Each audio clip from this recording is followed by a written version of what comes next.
Mondi écrivait dès mai 1830, ce royaume d'Alger ne sera pas seulement une conquête, ce sera une colonie, ce sera un pays neuf sur lequel le surplus de la population et de l'activité française pourra se répandre.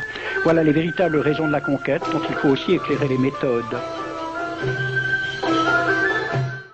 Alors j'ai pris des documents à la Bibliothèque nationale à Paris, des témoignages des conquérants de l'époque, des conquérants français. D'abord, des extraits du bréviaire que l'on avait remis aux officiers et soldats qui s'en allaient en Afrique. Cela s'appelait « Aperçu historique, statistique et topographique sur l'état d'Alger ». Voici quelques-uns de ces extraits. Ces contrées sont des terres vacantes, abandonnées aux mauvaises herbes par la paresse et l'indolence des morts.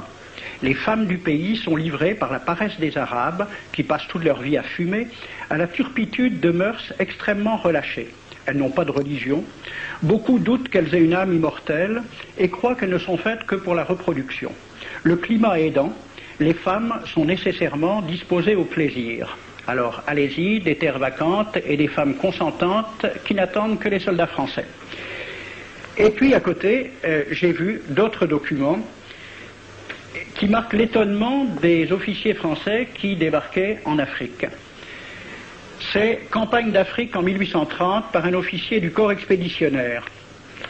Cette terre, qu'on avait présentée comme sauvage et inhabitée, est couverte de jolies maisons de campagne entourées de jardins. Toutes sont bâties sur des hauteurs dont les mouvements onduleux contrastent tout à fait avec l'aridité des côtes de Provence. La végétation y est superbe et partout des sources et des courants d'eau fécondent la terre. Les fruits y sont en abondance.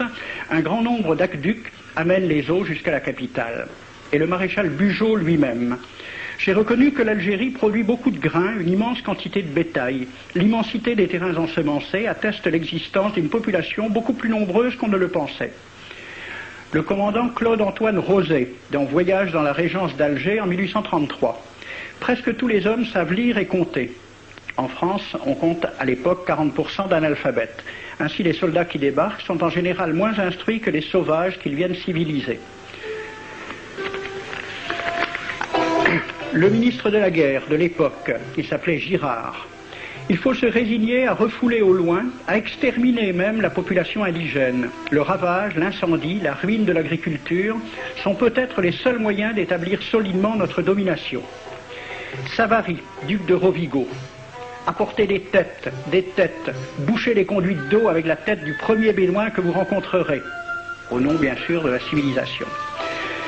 Christian, dans l'Afrique française, un détachement de l'armée parti d'Alger surprend la tribu désarmée des Olifias et massacre sur le champ tous les hommes, femmes, enfants, sans distinction. On parlera de 12 000 morts.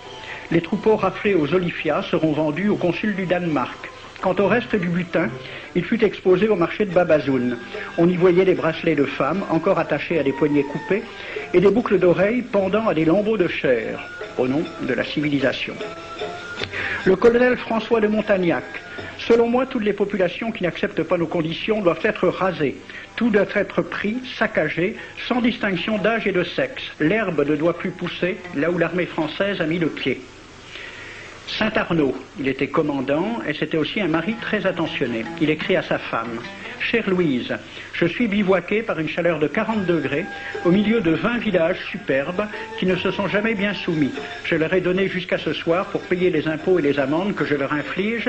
S'ils ne s'exécutent pas, j'enverrai 3 colonnes brûler tout. » En juin 1845, la tribu des Ouled Riha, chassée de ses douars par les détachements incendiaires du colonel Pélissier, se réfugie dans des grottes de montagne. Ordre du maréchal Bugeaud. Si ces gredins se retirent dans leurs cavernes, imitez Cavaignac aux Béha, fumez-les à outrance comme des renards. Voici le récit d'un témoin, français bien sûr.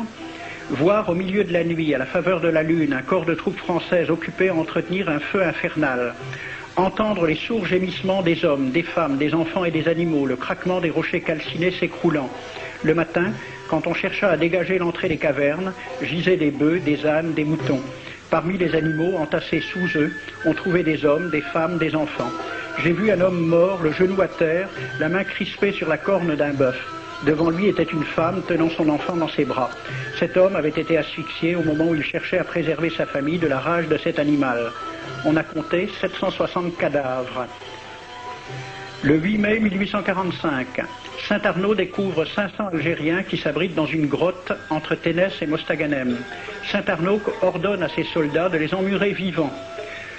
Il écrit « Je fais boucher hermétiquement toutes les issues et je fais un vaste cimetière. La terre couvrira à jamais les cadavres de ces fanatiques. » C'est à peu près ce qu'ont dit les Allemands en massacrant le village d'Oradour-sur-Glane. Montagnac, toujours lui, le colonel. Voilà comment il faut faire la guerre aux Arabes. Tuer tous les hommes jusqu'à l'âge de 15 ans. Prendre toutes les femmes et les enfants. Vous me demandez ce que nous faisons des femmes que nous prenons? On en garde quelques-unes comme otages. Les autres sont échangées contre des chevaux. Et le reste est vendu à l'enchère comme bête de somme. Toujours au nom de la civilisation. Nous rapportons un plein baril d'oreilles récoltées pair à pair sur les prisonniers. Il contient même celle d'un de nos 58 gendarmes morts de maladie. 2 pièces de 100 sous ne sont pas à dédaigner. Le maréchal Soult, ministre de la guerre, répondant à des questions à la Chambre des députés. En Europe, un tel acte serait horrible et détestable. En Afrique, c'est la guerre même. C'est la guerre même, c'est du moins ce que dit le ministre français, mais en face, voici un décret pris par l'émir des Arabes, l'émir Abdelkader. Tout Arabe qui amènera vivant un soldat français recevra pour récompense la somme de 8 douros.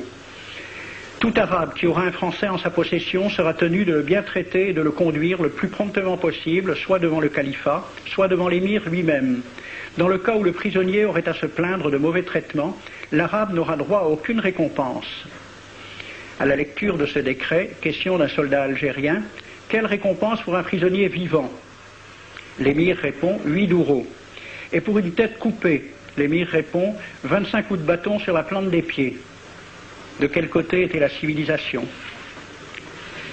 J'ai donc fait ce film avec les citations et des dessins et gravures qui étaient à la Bibliothèque nationale à Paris, et j'ai proposé le film à la Ligue de l'enseignement pour qu'il soit projeté dans les lycées et collèges de France et de Navarre. La Ligue de l'enseignement l'a refusé avec cette appréciation. Quoique très correctement réalisé et basé sur des documents indiscutables, ce film va à l'encontre de toutes les idées qui servent de base à l'enseignement de la pénétration française en Afrique du Nord, ce qui rend sa diffusion impossible.